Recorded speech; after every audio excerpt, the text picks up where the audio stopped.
So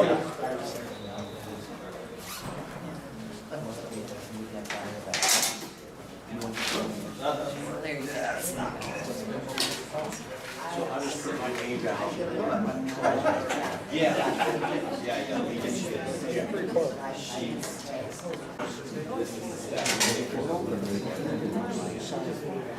Because it's slightly raised, and I said, what do you do? They said, this is in violation. Three offers on a house. They said, see how it's raised, somebody come by. Have any action items on the agenda? And I would assume that by the time it's time to get to the new business of the election, that my election subcommittee chairperson is going to be here. She's probably looking for parking. You think we need the mic? Yes. Yes, okay. I'm fine.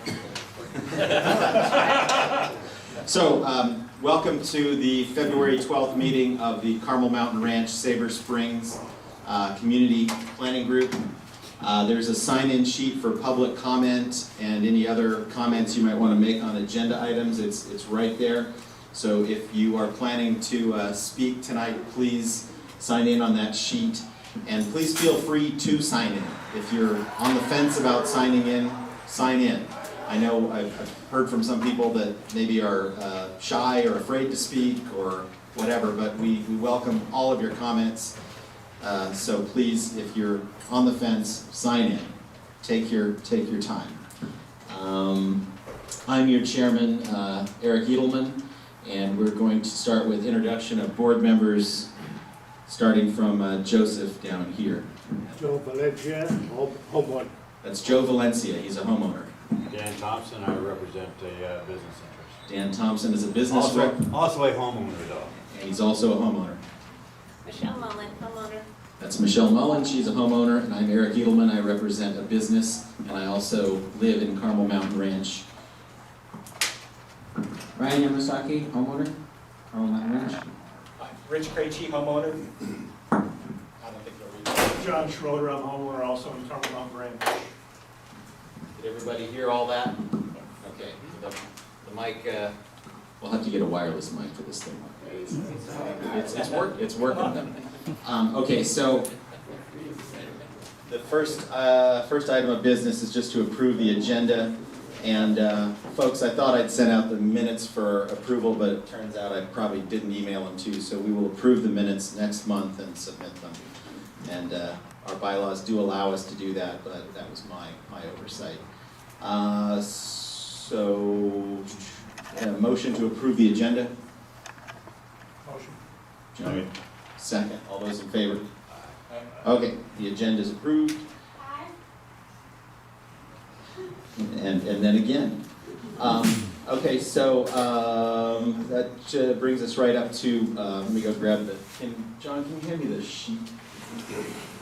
I guess if you want to be on mic, when it's time for public comment, if you want to be on mic, just come up to the front. That's how they do it at the big city meetings. First on the list tonight, Karen Vogue.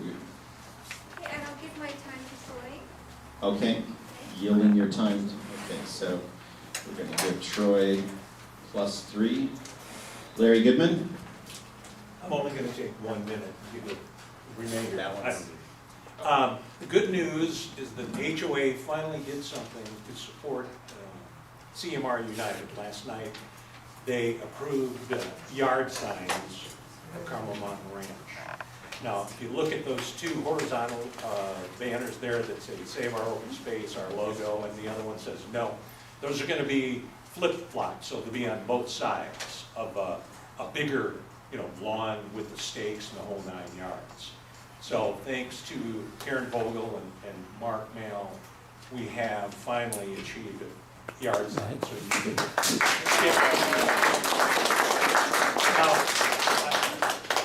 our initial order we're going to probably have ready by the library Gulf Committee subcommittee meeting at the library, 4th Tuesday of the month at 6:30.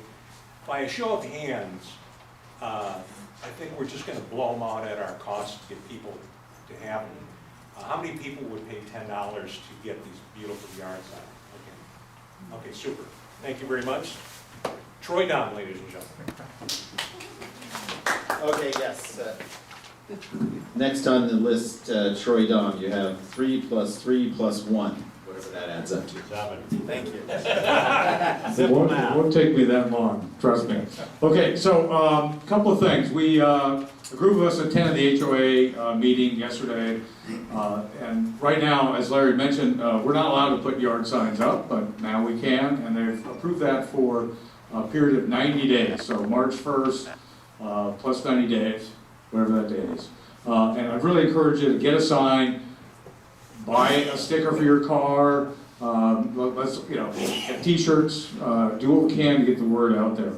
The second thing I want to talk about, and we did send out a blast about the open positions here, so I would encourage you, if you've been attending, if you are interested, there's board positions available on the community council. Hey, Esther, welcome. You've been missed.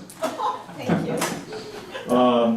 But in addition to that, there are positions available at the HOA level, okay? So if you go to the HOA website, then there is currently a list of 4 slots that are open, and also there's a 5th slot that I'm aware of that's open, and there may be others. And I think it's important that we get members of our community to get involved on the HOA board. You can run for a board position. That election will be held in July. Larry has some sheets that you could sign up and forward to the HOA to show your interest in a position like that. The other slots that are available are for delegates. And delegates represent all the different communities, and the process and what delegates really do is they elect the board, okay? So there has been some concern that the HOA has been quiet on the issue. The HOA did write a letter saying that they're vehemently opposed to the development, but I would encourage others to get on this board, get on the HOA board, become delegates, and then we can have these organizations follow the direction of youth people that have concerns about this development. So the other thing I wanted to talk about today was safety. I think that there's a lot of concern about safety, and I've pulled a map, and I'll give this to Eric, and he can distribute it. This is a map off of the county website, and it's official very high fire safety severity zone, okay? And I know a lot of you can't see that. We are right down here, okay? And one of the concerns I have when I look at this is that the state law requires that local jurisdictions have this map. The southern portion of Carmel Mountain Ranch is in the very high fire safety zone. As we know, for those of you who've lived here for some time, 2 of the largest fires in California history struck near Carmel Mountain Ranch. They didn't hit our community, but the surrounding community. We lost 53 homes in our church alone. That was the Cedar Fire in 2003. It destroyed 2,232 homes. 15 people were killed. Later, the Witch Creek Fire in 2007, that was led to the destruction of 1,125 structures. Even worse, in the last 20 months, California has seen 9 of the largest fires in state history in just the last 20 months. More than 20,000 homes lost. The Camp Fire caused 85 deaths. Scientists tell us that wildfires will increase in frequency and severity over the coming decades. Fires are most dangerous where there's open space. And I'm talking about the open space right out here. That hill, that's part of this fire hazard safety zone. And if you can imagine, when we add 1,200 homes, and there's planned to develop on 11 of the holes, 3 of those holes are in the fire safety zone or right adjacent to it. And those holes are this hole right over here, hole number 5, across the highway, hole number 6, and then further up the hill, hole number 8. Those holes, they plan to jam 42 buildings in. There is no plan to add roadway, and my concern is that at some point, if that hillside were to burn and Santa Ana winds are flowing down, we're not going to be able to get out. And I think back to the Cocoa Fire, which was 2014 in San Elijo. There were cars, thousands of them, stranded for hours. Now they were fortunate the fire didn't come down and hit those cars, but this is a very, very serious concern, and I would assume the board shares those concerns, and I just wanted to be on record that the city needs to develop a plan to deal with fire safety in our community. The fuel is ready to burn on that hillside. The fires will move lightning fast. People will die if they cannot get out of the way. The city's job is to protect the public. Adding 1,200 units to a fully built-out community with no additional roads is dangerous. Thank you.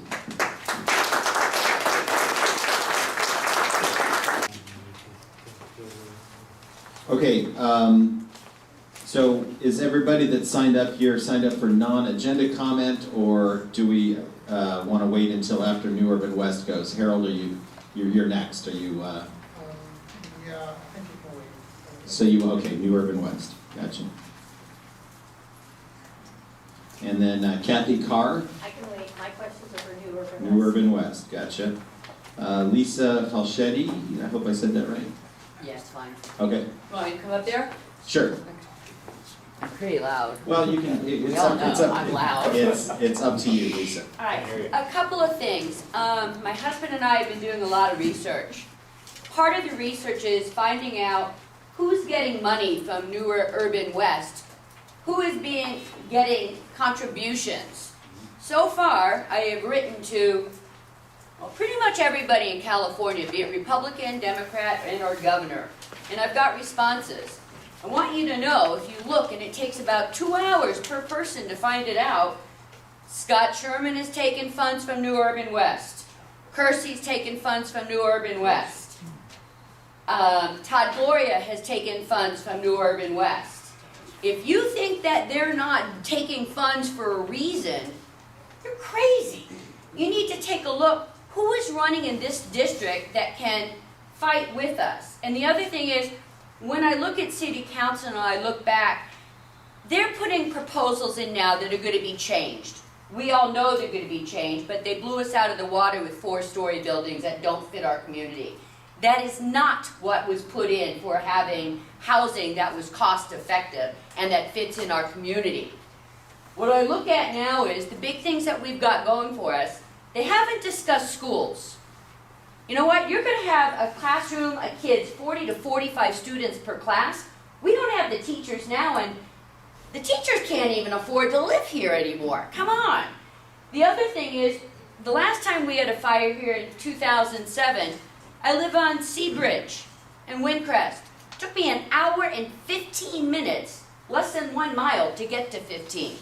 So you tell me that adding 1,200 units here and 1,458 in Penasquitos is going to help us? They're nuts. There is no fix for the 15. Thank you, Ellen, for researching that, because that helped me.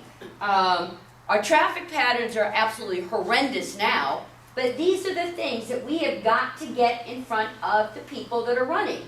We're voting them in, folks. You've got 10,000 people here. Write them. Call them. Let them know what you're thinking. Now, there's an election coming up.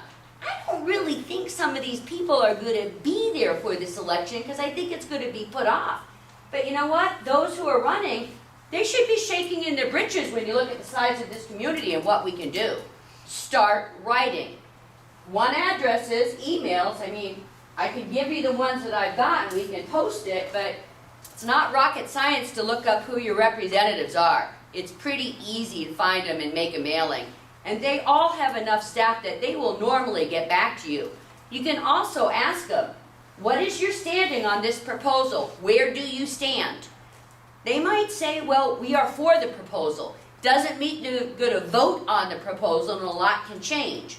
But you know what? When they start getting letters in from all of us, they're running for a position. It makes them a little nervous because they don't have a job without that. They don't have benefits. Think about it. Please contact your politicians. Take a look at who's voting on what in this city, because it's clear. Thanks. Thank you, Lisa. Joe Leventhal. Actually, I'll just Okay. I'll use the mic, but I don't want my back to anybody. I just want to introduce myself. Lisa kind of set me up here, but unknowingly, I'm Joe Leventhal, running for San Diego City Council. Just want to introduce myself. It's funny when I go door to door. One of the questions I most often get is, well, what does the City Council even do? Looking at all of you in this room, you know what the City Council does because you're all here because you care about what's happening in our city and in your community. So again, I'm not here to talk about the issue. Esther had a community forum here. I'm happy to talk to any of you at any time about any issues. My email address, my personal email address is joe@joeleventhal.com. My personal cell phone number is 858-231-4689. There are people in this room who know how to get a hold of me. I'll leave some flyers over here as well if you want to get a hold of me. In short, I'm a father, I'm a husband, I've got 3 kids. They're in 6th grade, 5th grade, and 3rd grade. I'm running because of them, because I care about what the future of this city and our district and our community is. We've been homeowners in District 5 for 15 years. I'm a business owner, I'm a lawyer, and I care deeply about the future of our community. So that's why I decided to run. You can certainly learn more about me. Again, joe4sandiego.com is my website. And again, you can learn more about me there, but I just want to introduce myself. Whether you vote for me or somebody else, please vote. You all know how important it is. March 3rd is the primary. Thank you. Yang. Oh. I just thought we had decided. Oh, no, it's, this is for public comment. So you don't have okay, so we'll, all right. Now, if anyone feels like they're gonna want to talk during the Newer Urban West section of the meeting, we're gonna put this back over here at the table, and please sign in. I'm trying to keep everything on the sign-in sheet. I know that the temptation to raise hands is there and the temptation to call on you is there, but we've got to keep the meeting running the way it's supposed to run and get out of here at 8 o'clock with all of our business finished. So please sign in if you plan to talk so I know how long to give everybody and still get out of here at 8 o'clock. Okay. Project that we're working on in our office, partnering with an organization called Humans Against Trafficking. So San Diego has San Diego's second largest underground economy is. A couple here, handwritten ones. Introduce myself, Mark Schaefer. Mark with a C, not a K. I am the new council representative for Councilman McCursey for this community. I think tomorrow will be 1 week, so just started, getting my feet wet and everything else. So I want to introduce myself to you. I know there's a lot of issues going on and have been going on in the community. I want to offer this is that as his representative, he's tasked me to help you out with getting information with the city, or any help out. You talked about the transportation with the signage over there. If you have any trouble with that, call me, call the office. We'll help you out with those sort of things. And here just to listen to you and bring that back to Councilman McCursey. And I'll open up to any questions or concerns. Well, I'm going to hear those later on, but if you have any questions right now. Yes? Why would the city approve projects like this? What are the dynamics that drive the increased density of housing within city centers? I can't speak for the city on that right now. I mean, what drives it? I mean, it's probably a multitude of reasons, and different people will tell you different things. So I don't think there's an answer.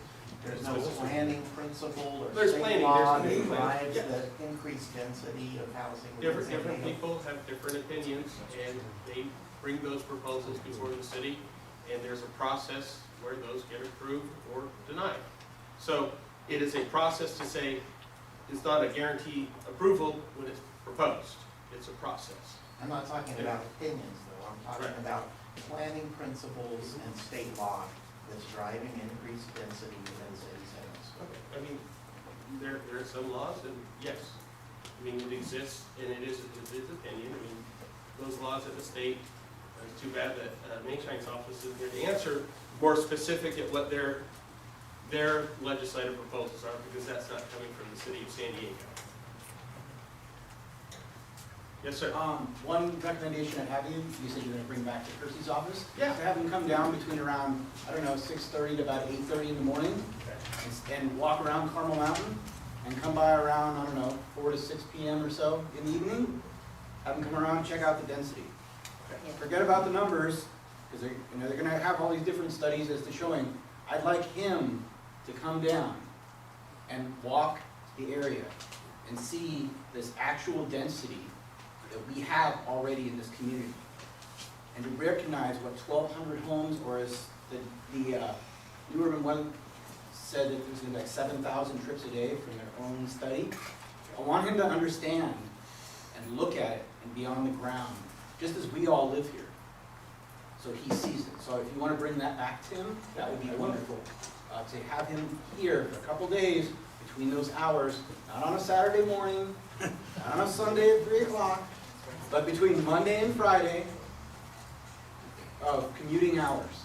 And I want him to imagine 7,000 more trips a day when he goes to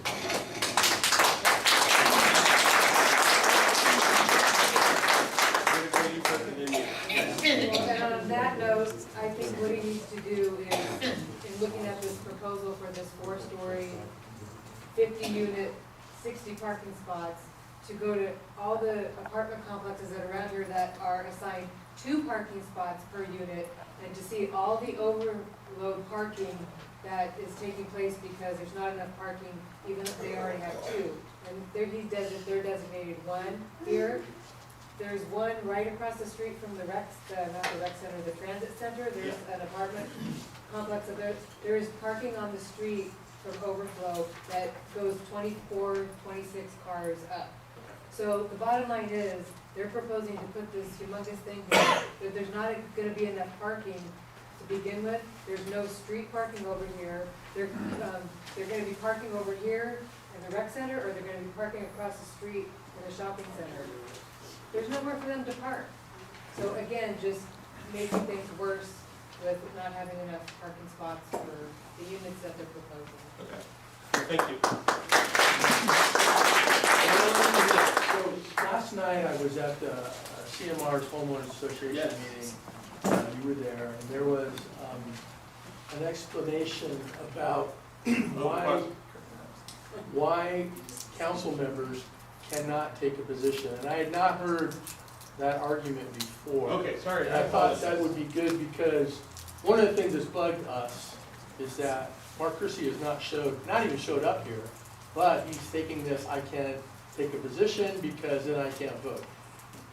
13 years ago, Brian Mainshine's was in his position.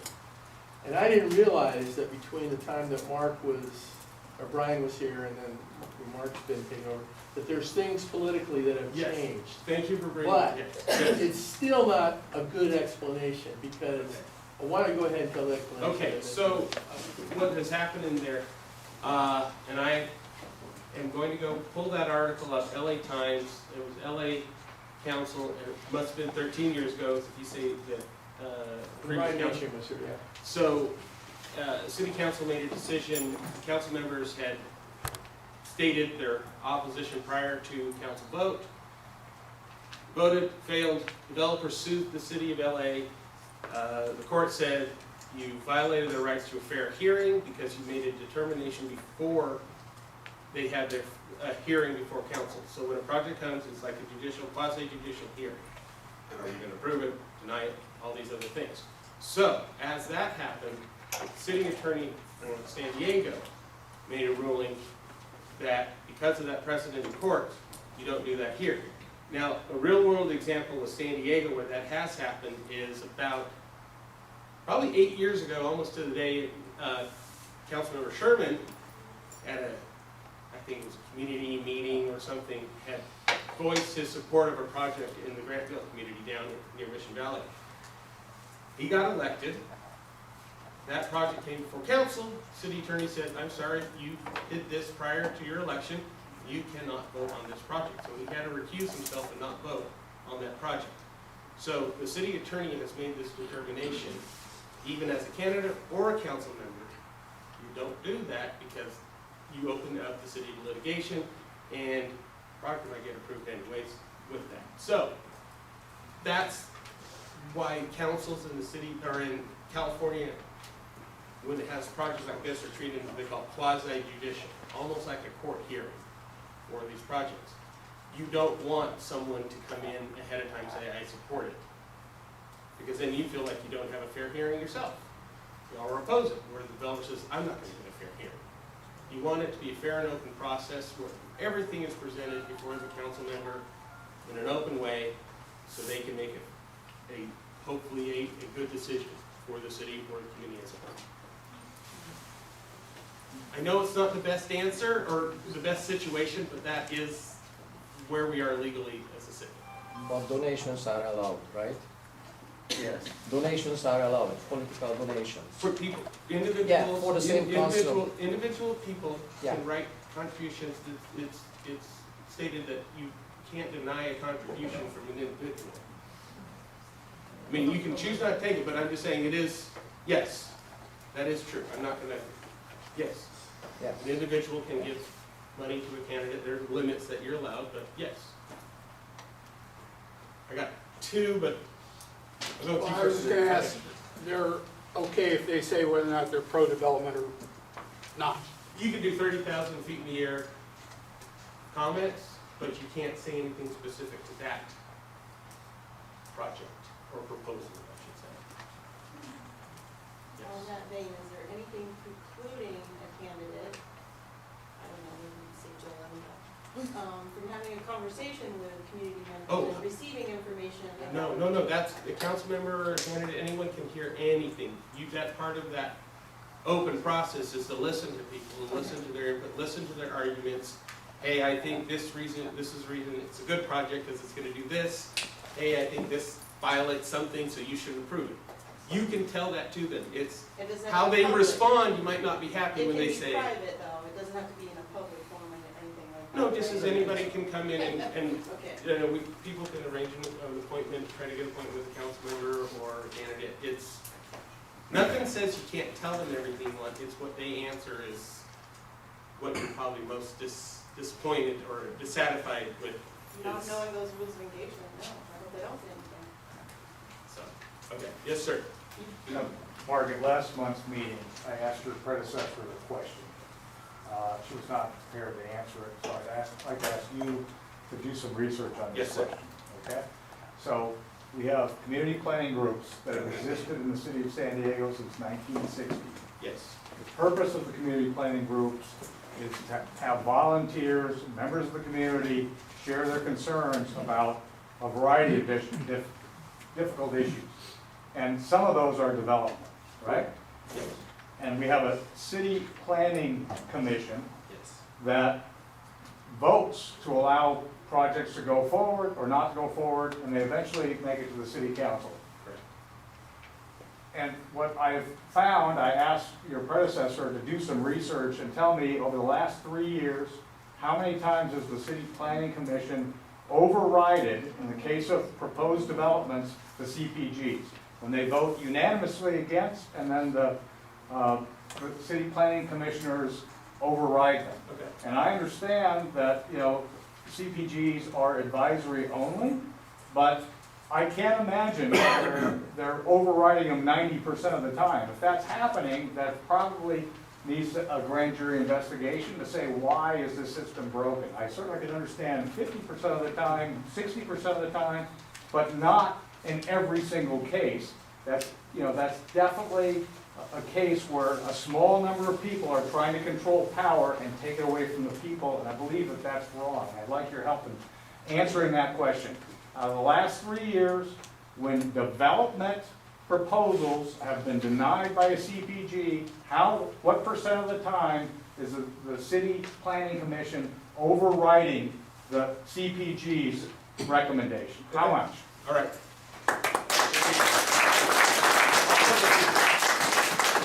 That's the kind of information I can try to help get finding for you. We really appreciate it, No, Mark. thank Thank you for being here. So, you guys email, I hope you'll share that with the minutes, my email, so everyone who sees the agenda knows how to yell at me or.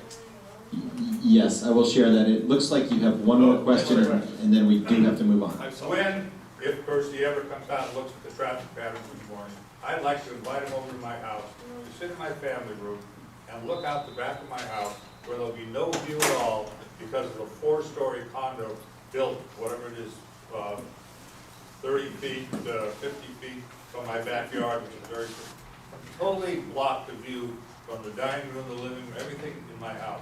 I'd like you to come in, sit down, and just look at that, and maybe think about that when you vote something.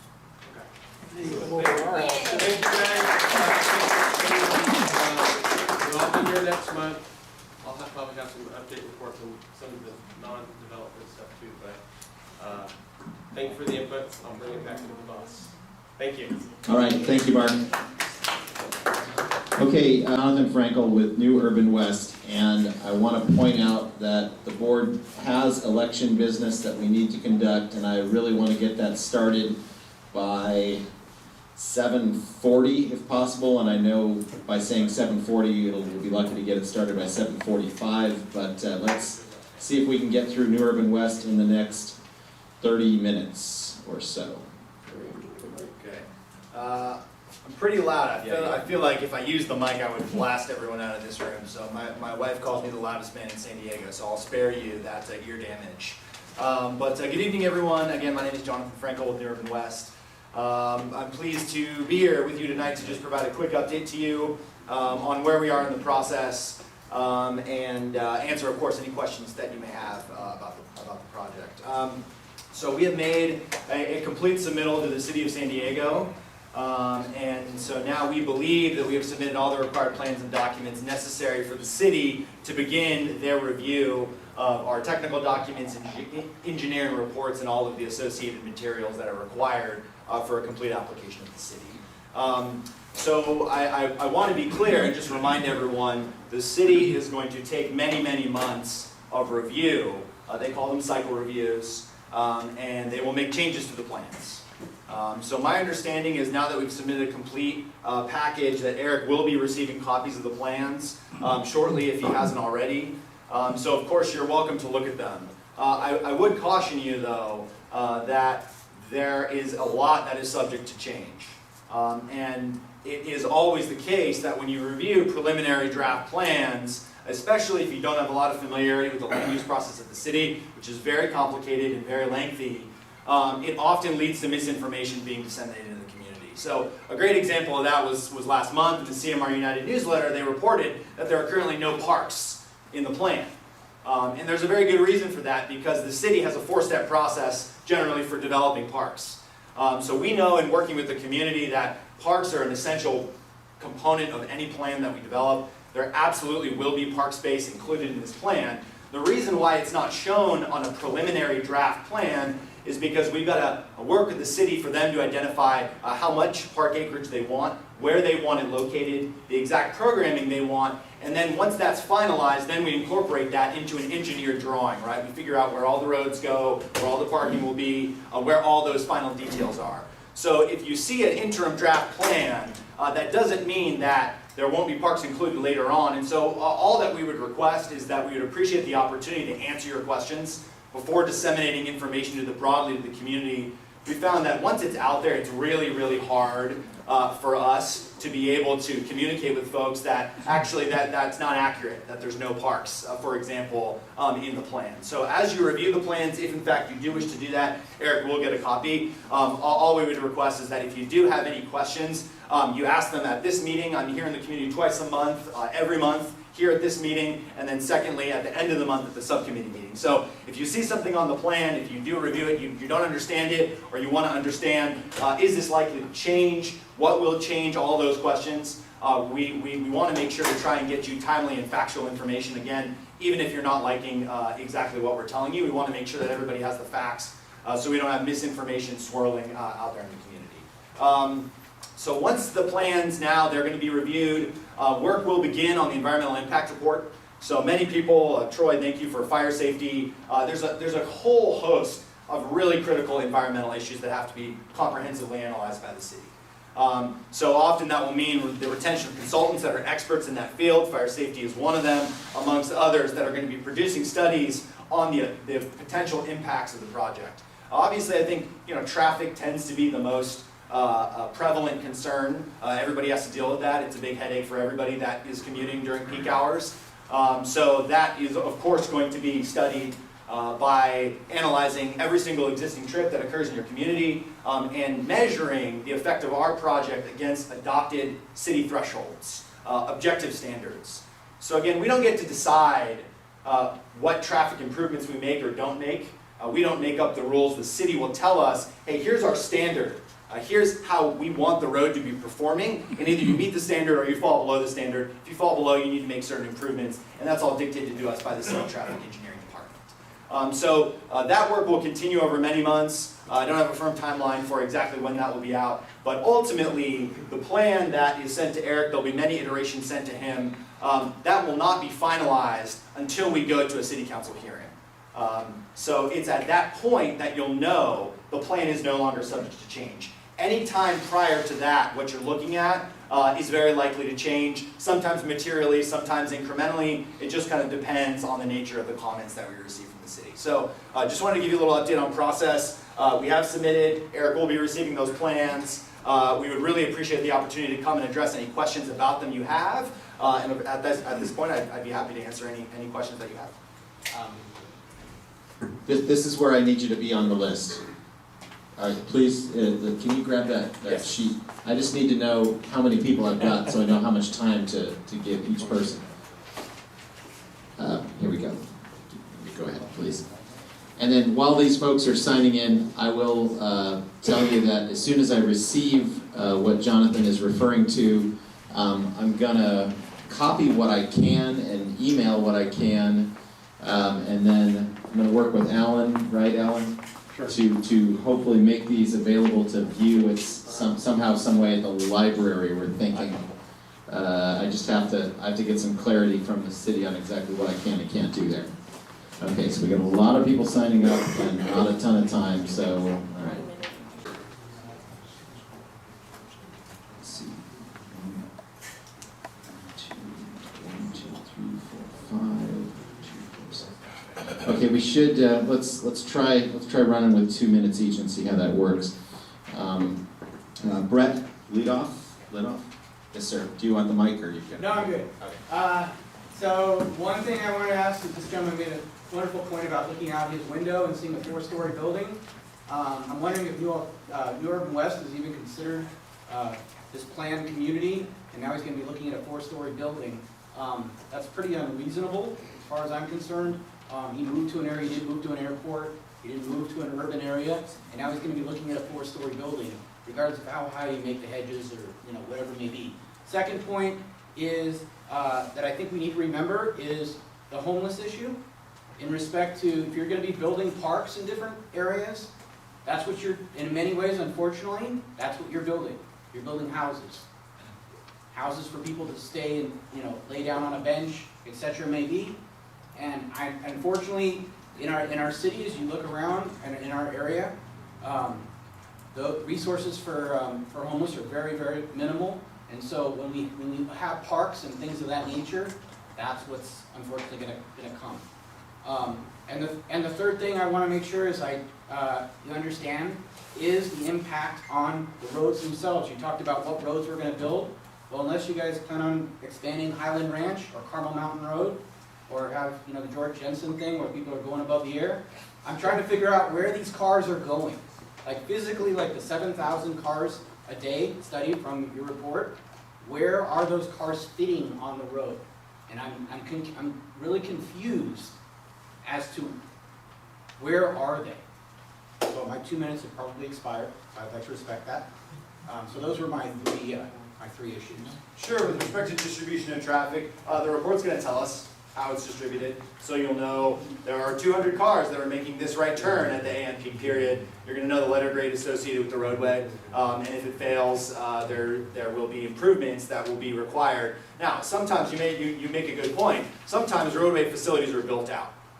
And so there, especially in recent years, there's a recognition at the city, and certainly at the state level, that we cannot continue to expand roads infinitely, right? That roadways have a capacity, and that as you expand roadways, frequently, Denver is a great case study on this, as you increase the roadway capacity, Houston's another great example, they have 10 lanes on their main Arch-Hill Freeway, they expanded the lanes, within 5 years, it was completely jammed again, right? So you make driving more convenient, you induce more car travel, and as a result, congestion continues.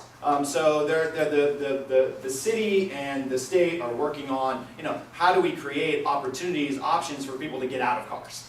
Because the solution to congestion is not building more roads. The solution to congestion is finding a way to actually make it convenient for people to get around without a car. Now, that doesn't exist today. We understand that. But the planning department in their long-range planning, looking 20, 30, 50 years out, they're thinking, okay, well, how do we actually create that infrastructure today? And if you don't build it, they're not going to come. So they're asking us now, as developers, as applicants, to say, hey, what can you do to incrementally, over time, allow us to move to a land use pattern, to a transportation network that doesn't exclusively rely on the car? We know that, of course, that's where we are largely today. But the state has imposed various mandates in order to make that happen, and the city is responsible for implementing them. Secondly, with respect to views, the way that we've worked to address that is through the buffer area. We're not required to provide a 50-foot setback between any new and existing structure. That's voluntarily imposed. And what we want to make sure is that area includes really robust landscape. So that is 50 feet is about 5 times larger than the typical side yard setback in CMR today. So most people have 10 feet between them and their existing neighbors. So we're proposing 5 times that. Reasonable people can disagree about the sufficiency of that, but we think relative to other development projects in the city, that is very unique. The city processes hundreds and hundreds of projects, and so we felt like that was one way that we can try and plan. Another way you can try and plan for views is through building orientation, stepping back the buildings, doing some kind of architectural best practices, which we're also going to work to incorporate in the plans. And the third one, the homeless issue? Yeah, hey, if I had a solution to homelessness, No, I mean, how are you going to prevent that from happening? Sure. So generally speaking, if it's a public park, the city is responsible for policing. If it's a private facility, often we'll have our own private security there. So we have done communities, for example, where we have publicly accessible park areas, but they're not city-owned. If they're city-owned, we have no involvement in policing the park. And so what I heard was is that we need to suffer for about 10 or 20 years until the city figures out their new plan of going around. So you guys are going to build, and then 10 or 20 years later, we're going to have some way of getting around. So in that 10 to 20 years, I think you said 10 or 20 years, 30 years, we're going to have to live in the mess. Is that what I'm hearing? Okay. Yeah. I just want to make sure that's what I'm hearing. Yeah, it's a question for the planning department, but okay. So I'm just explaining. I just want to make sure I was clear. I heard it. Okay. Yeah. Thank you. We're either going to have to shorten the questions or the answers to get through all of these. Okay, so Harold, I'm sorry, I skipped you, and you're next, sir. Hi, Jonathan. I have a couple of, one of them, just a point, and that is that I believe the no parks story came from actually the text of one of your submittal letters that Kathy Reiser's signature was on. It wasn't something that was made up. So, yeah, maybe it wasn't on the plans, maybe it is going to be changed, but I think it's pretty clear that that was the intentional first shot. So, don't say that we just made it up, or we didn't see it on there, so we said it's going to change. It was an attempt to get a no park situation. So, because otherwise I'm assuming Kathy would just sign it. I looked at the grading plans, the new resolution release of the grading plans, and I just wanted to double check. It seems to me like most of the lots, I mean, were plus or minus 2% slope or something like that, once they graded the pads for the buildings. It seemed like most of them were about level with the surrounding adjoining houses. And I did that because there was elevations listed in all those places, and I was able to see that. So Was I interpreting that correctly? I mean, there is, once they graded and came up with the slowly sloping path? It varies by area, so I'd have to, I would want to sit down with you and go, kind of go area by area. I don't know off the top of my head a generalization if it's more or less than 50%. Well, that was more or less the impression I got, just looking at the numbers that they said, here's the 2% slope, here's a grade line, here's a grade line, here's a grade line, and it's just lined up in the middle with the joining houses. And then, this is a pretty straightforward one. In the current traffic report, traffic impact analysis, it looks like there are no more senior flats, and those were the only buildings that had specifically called for 4 stories. Does that mean that there are no longer buildings in your plans which specifically call for a 4-story building? No. This is ignoring so some of the. No, we think that some of the areas will have a maximum of 4 stories. That's certainly not a majority. We think there's probably only 2 or 3 locations where that would be either appropriate or possible. So it's certainly not a majority of the multifamily units that we proposed. Okay, I think if we look at all of the zonings that were listed for the various areas, I did see some zoned areas and open space that said park. I saw 3 of them. I believe one was down in Walden, one was up in the far corner at the end of 16, and I think the other one was on 7. Correct, Unit 7. But those, since this is all, as you said, in flux, those may or may not show up as parks, right? Yeah, so those are kind of the preliminary areas. Again, the city's process, they want us to identify areas where it could possibly be accommodated, and then we go kind of refine that further. The city may say we like all of them, we like one of them, we like none of them, and we may have to go back to the drawing board, but those are the 3 locations we preliminarily identified. Okay, and then one last question, going back to you just mentioned that there may be some 4 stories, but in looking over all the zonings that are listed, none of them go higher than a 40-foot allowed elevation. And I know that your requests have said you wanted to raise you wanted deviations for 40 to 48 feet or 40 to 47 feet, whatever it was. Is that how are you planning to put a 4th story in by using that method? Correct. Okay, because the logic that was included in the justification for that in the submittal letter for the first submittal said otherwise. It actually said that the purpose of that was to allow variegated roof pattern, roof lines, and also to allow higher ceilings in smaller units. So you might want to look at that again. Is there Yeah, but both can be true. They're not mutually exclusive, but I appreciate the point, Harold. Yeah. Both. Harold, we have vacant seats. Okay.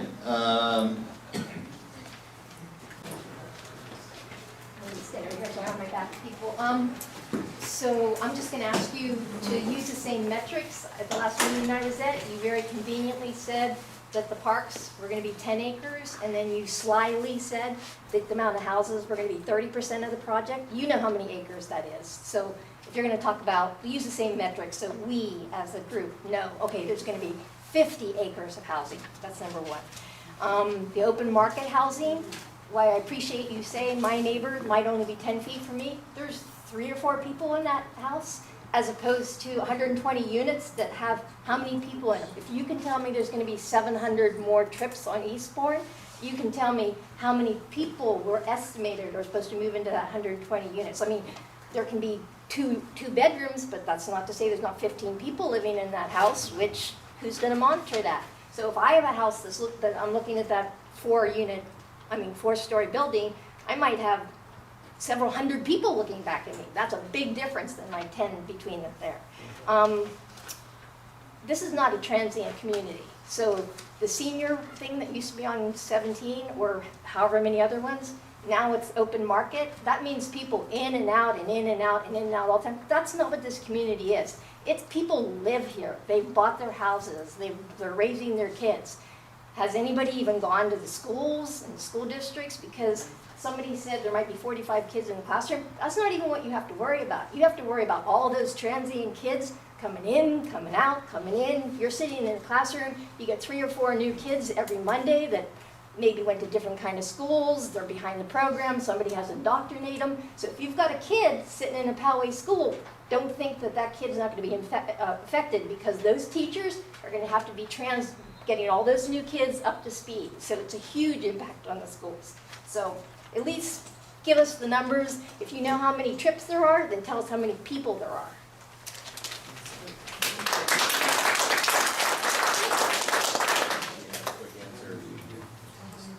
Yeah, I don't really know that there was a question. I'd be happy to discuss either. How many both. people are, you said there's 120 units.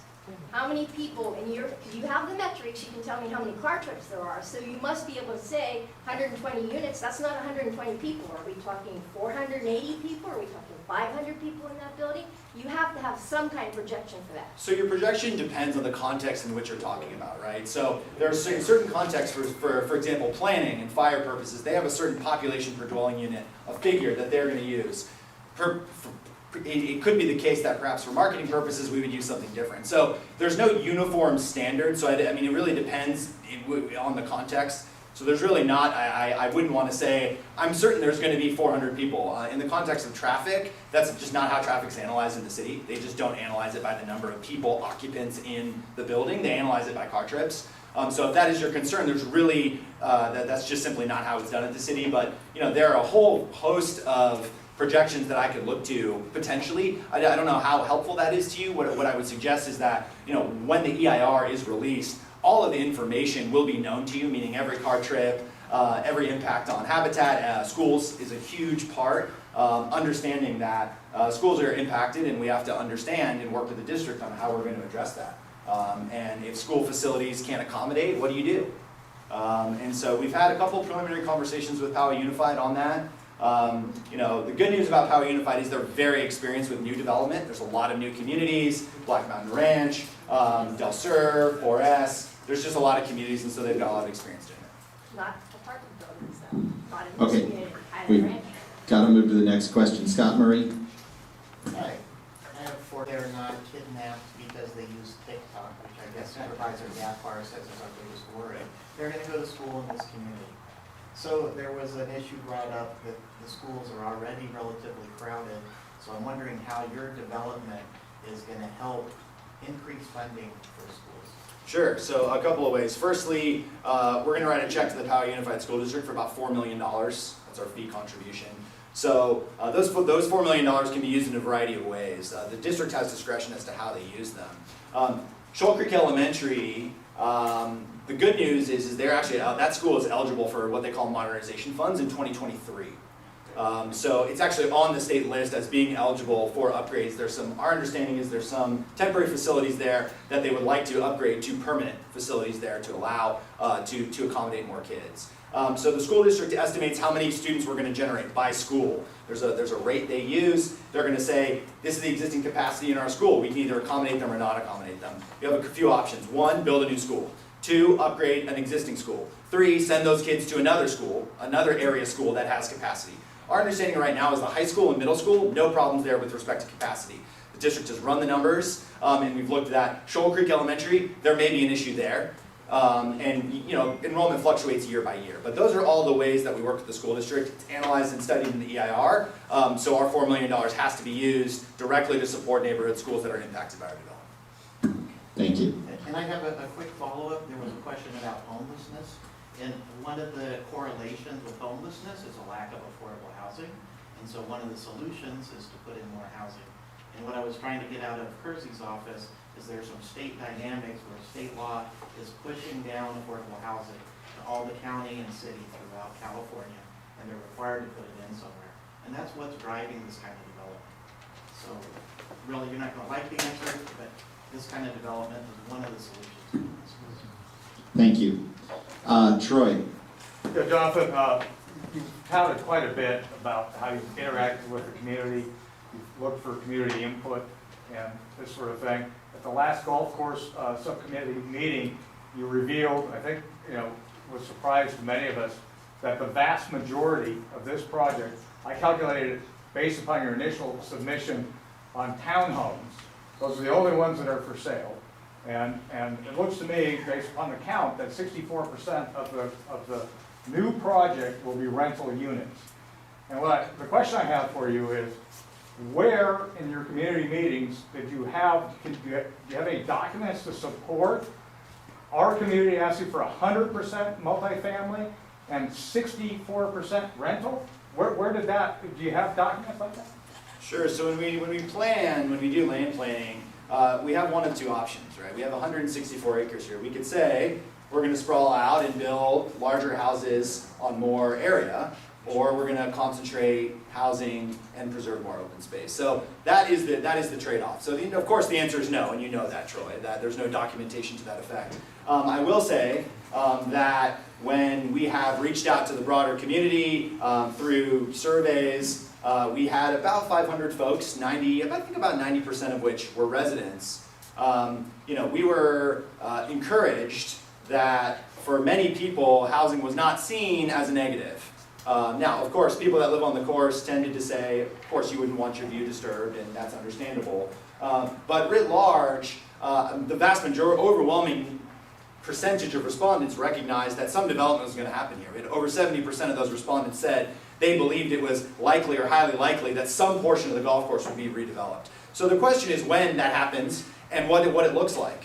And of course there's differences of opinion about multifamily versus single family, opinions about the type of individuals that live there, and we respect that diversity of opinion. But in our view, keeping 70% of this property as open space and clustering units on 30% of the property made more sense from a planning standpoint, and that's why we tried to make that decision. 1,200 units. Correct. Thank you.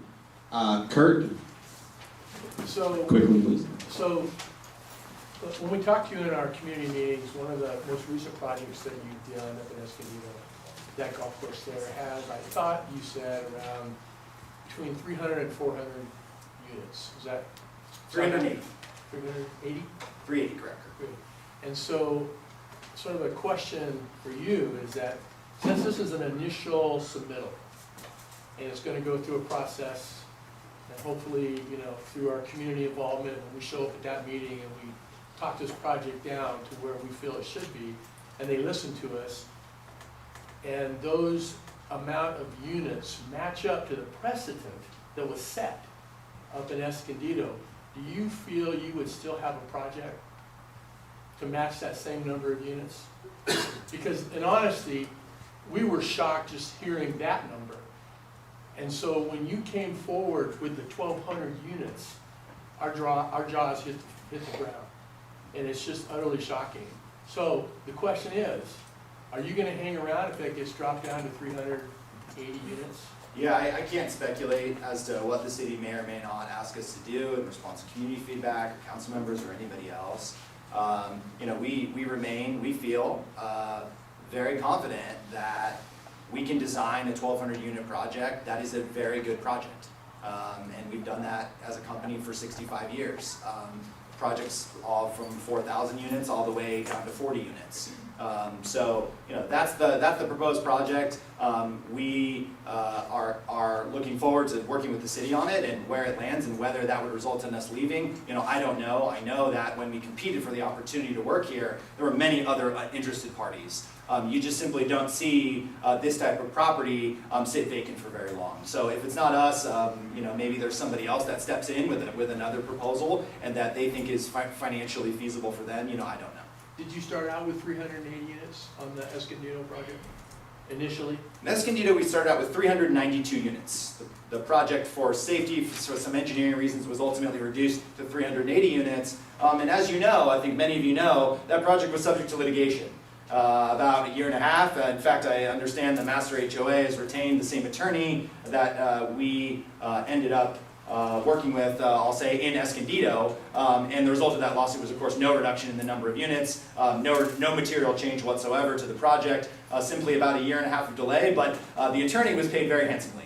Now the project is being built. Actually look forward to, depending on the timing of this project, to taking people there, to seeing what it looks like, because I know it's very, very difficult to understand what this could potentially look like, and I think obviously a different project, as you mentioned, Kurt, the number of homes. Our plan is being implemented there, and I'm excited to see it come to fruition. Okay, the last question is from Lisa Falchetti, 2 minutes. Look at it all. I don't know where you live, but having a 40-foot building behind me and a 20-foot house, not rocket science to figure that they're gonna be looking in. Secondly, you talk about misleading and context. You know what? We all thought there were houses being in. You talk about it, homes. Homes are homes. They are not apartments. That is not affordable housing. How much are those apartments going to be a month? Tell me who's going to live there. How many people can afford a $3,000 apartment? Perfect place to put houses. You say, oh, we could have built 5,000, 10,000 square foot homes. Oh, rocket science. It must cost you more money to build those than to go straight up. I mean, I don't have to be brilliant, but don't think we're not going to fight you on this. Because you know what? We're going to look at everybody on city council. We're going to follow them where they are now, and we're going to follow where they are later. And you know what? You don't live in this hood looking at it, and we don't want your, quote, misleading and houses here.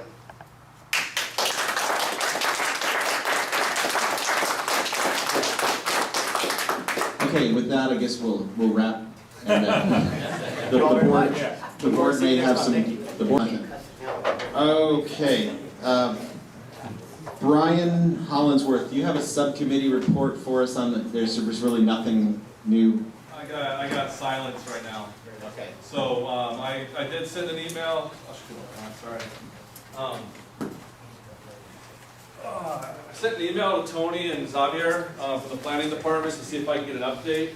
Last time we were here, Tony said that he had got some submission via email he hadn't looked at yet. So I'm like, hey, what'd you get? And nothing back.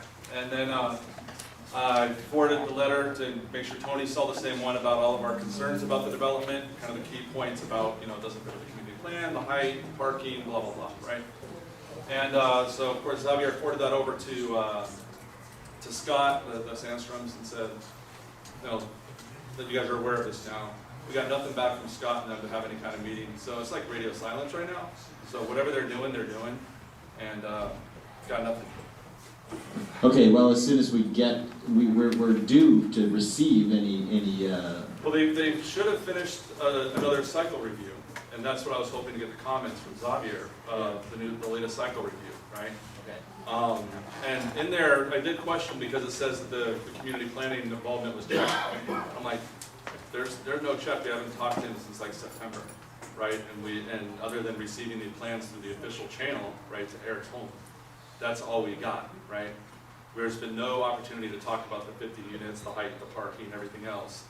You know, Scott wants to do what Scott wants to do, and apparently everybody in the city is supposed to be behind him because that's what he says, because he's a bragger, and so that's what we got. But did you put that in writing, that box should be checked? Oh yeah, I said he said that so Xavier said that box is to say that he has to come back to the board and have a discussion about it. So when that happens, TBD. Okay, so Brian and I will redouble our efforts to get a response from city planning on this, so we can schedule a subcommittee meeting soon. Okay. That'd be nice to yeah. I'll stay on it. You'll stay on it. Thank you, Brian.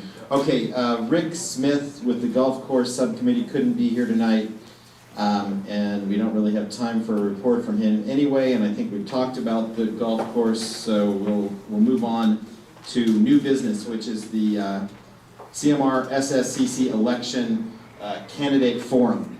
And so our bylaws state that we are to have elections every March, and we have currently, I think we have a total of 7 vacancies because we had 2 resignations, and we have several people up for re-election. And the reason there are people up for re-election is that this board was reestablished in October of 2018, right? Was it 2018? Yeah. Thank you. Okay, so in October of 2018, the board was reestablished by the city, and they stuck us in here on staggered terms so that the entire board would not term out at the same time. Because as you may or may not know, prior to July of 2018, when the golf course closed, this board was deemed inactive by the city of San Diego because we did not have enough participation. It was me and Esther and Ryan and me and Esther and Ryan, I think. and yeah, well, we kept the board alive because we had an inkling that something might come down the line with the golf course. So, in any event, my job tonight is to present a list of candidates to my election subcommittee chairperson, Esther Berry, so that we can have an election next month. And at this point, I have Dan Thompson, who's running for his seat again, and his is a business seat, and that seat will expire in March of 2022. I'll hand you this list, Esther, so you don't have to reread it. And Rich Kregge is going to be running for his seat again, and when re-elected, his seat will expire in March 2022. That's a homeowner/resident seat. Michelle Mullen is running for her seat again, and that will expire March of 2022, and that's a homeowner seat. And Mark Clark, who could not be here tonight, occupies a homeowner seat and wishes to run for re-election, and that seat will expire in March of 2022. Now, we had, where's my list? Here we go. Okay, John Schroeder is not running for re-election. John, we want to thank you, all of us want to thank you for serving on the board, and we appreciate you being here, and, you know, thank you. So, if you'd stayed longer, we'd have gotten you a watch or something. With CMR United money. Boy, I'm not sure if that's not a Brown Act violation. Right. And so, Murphy Walsh is also not running for re-election. She's not here tonight. She was our secretary for a while, a remarkable young lady who helped us a great deal, and so I want to officially thank her. And we had Daniel Clayson, who's also not running. So at this point, I have 4 candidates and several open seats. Silva, you were you almost got enough votes to be, or I forget exactly what happened, but what I've been wanting to do for a long time is appoint you to one of the vacant seats that expires in 2021. Are you still willing to do that? Yes, I think I gave my seat to somebody else. You did, and Michael isn't here tonight, and I got to check his attendance because he may not even be eligible, but in any event. So I would look for a motion from the board to appoint Silva to Alex Berzin's vacated seat, which expires next March. Do I have a motion to appoint? I'll make that motion. Second? Second. All those in favor? Aye. Okay, so Silva Salehi, is that Silva? Thank you. You are going to be appointed to a homeowner slash resident seat that expires March of 2021. So you and I will be up for re-election next year. Okay, so that leaves us with we need 4 candidates. And I have not yet received, and I need to fill those 4 candidates at this meeting to be eligible to be elected at the next meeting. And so there are a lot of you here in the room who come all the time. So the eligibility requirements are that you've attended 2 out of the last 12 meetings, Kurt, and that you reside in the plan area. So